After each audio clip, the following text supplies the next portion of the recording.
Hello and welcome if you're new. We are just going to chat while I bop around the house and show you some moments from our week, but we're going to chat about finding ways to feel motivated as stay-at-home moms. It can be really hard to do the same thing day after day.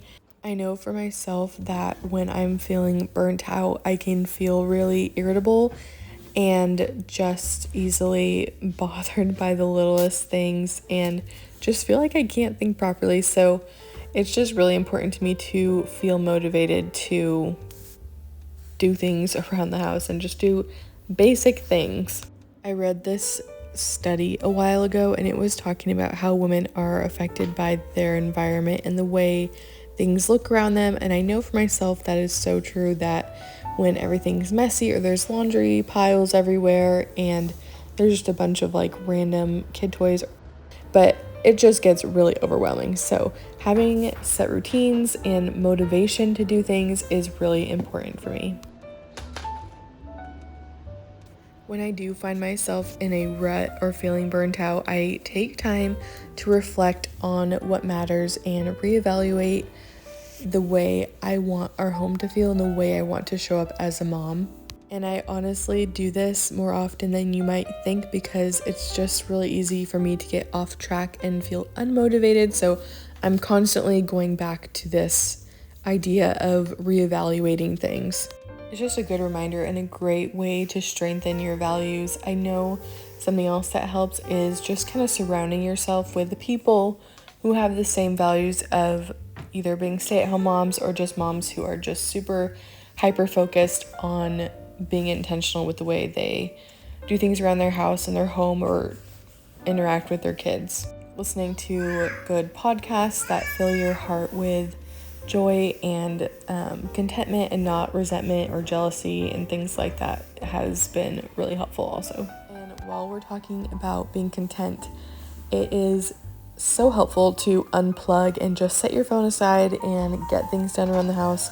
Or if you are going to have your phone, make sure you're doing something. I know I love to watch YouTube videos while I'm doing the dishes because that's my least favorite chore, but just making it a point to set your phone down and making it a point to forget about it and not pick it up is really helpful as well, because we're not having as much time to just sit and compare our lives to everyone else on the internet. Instead, we're investing that time into making our lives better and just focusing on that.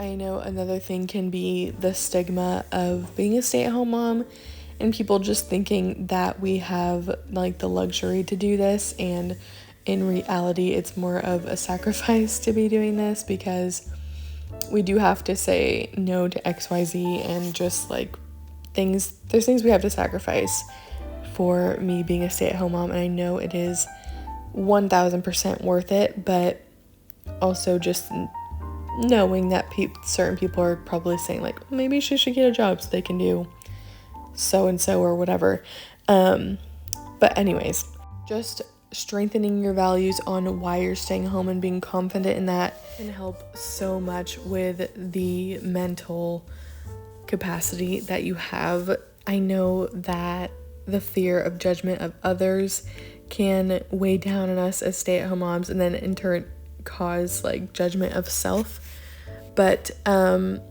just be confident in the decisions that you make for your family and kind of don't care what anyone else thinks.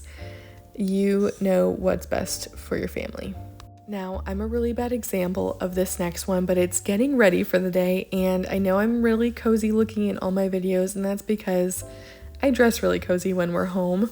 Most days it's some sort of dress or a house dress with a robe or comfy shorts and a shirt like you saw earlier, something cute and cozy, or I just throw some CC cream on, curl my eyelashes, throw on some blush, and call it a day. Another thing that's been helpful is to take daily and weekly breaks.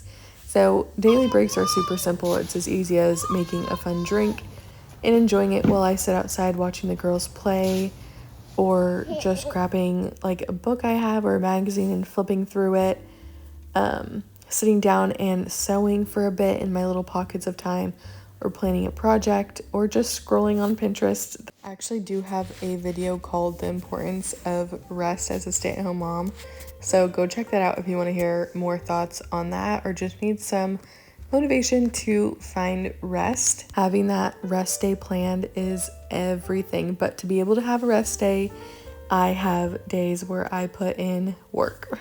Once I made a routine for myself and stuck to it, it was a beautiful season of just getting to know each other and hanging out and living slower while also feeling super productive as a stay-at-home mom.